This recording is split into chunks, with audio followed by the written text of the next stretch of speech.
Dear students, this is part 4th of chapter electricity. Here we will discuss a few concepts like electric power, Joule's law of heating, and electric fuse. So, starting with electric power.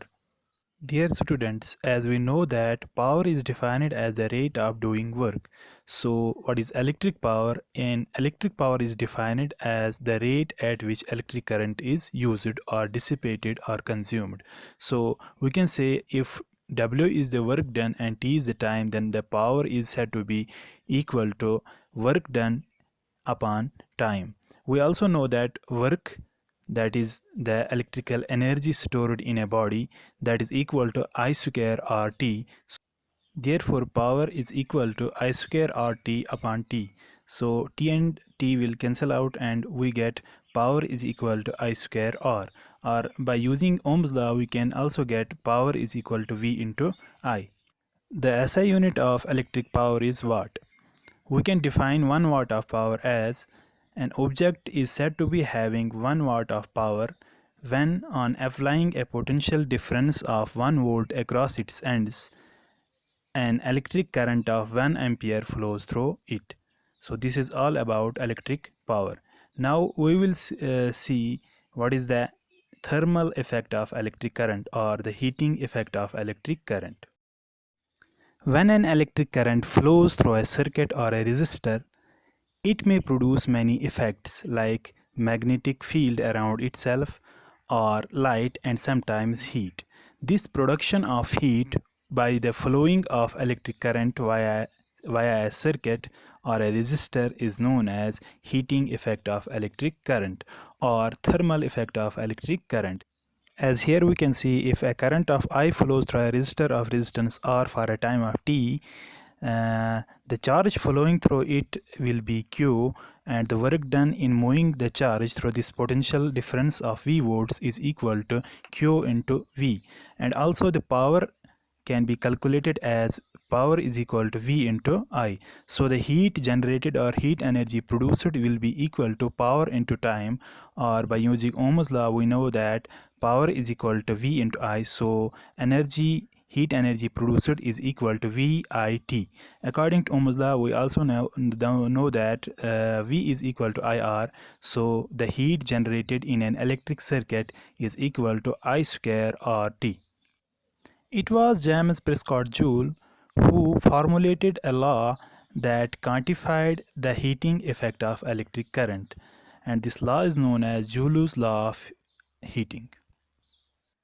According to this law, the heat generated by a heating element is directly proportional to the square of the electric current passing through the conductor, that is H is directly proportional to I square, and directly proportional to the resistance of the conductor, and directly proportional to the time for which the current is passed through it. So by combining all the three equations, we can get heat produced in a conductor is directly proportional to I square RT, or heat generated in a conductor is equal to I square RT.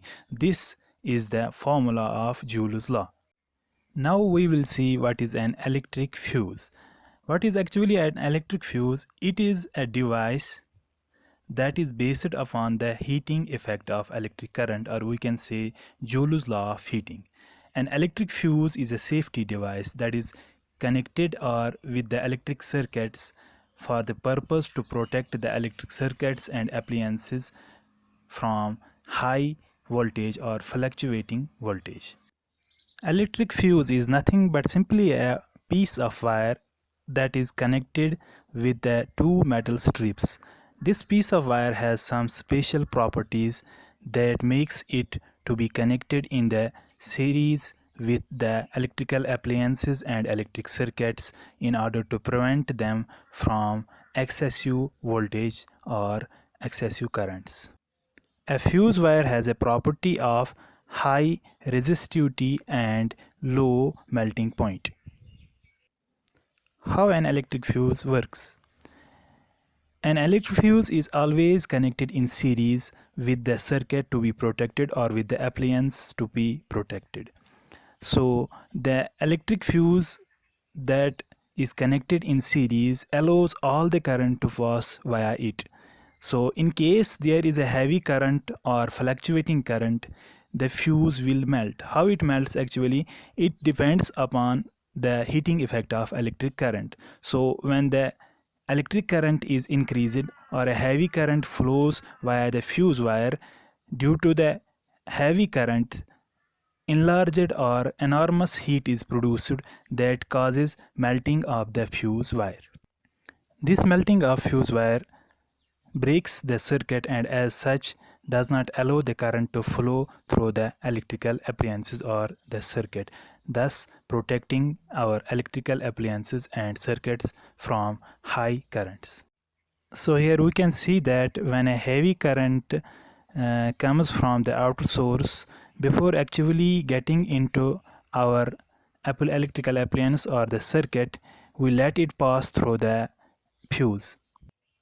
As a fuse wire has high resistivity and low melting point, when heavy current passes through it, it breaks out and as such protects the circuit, thus acting as a safety device.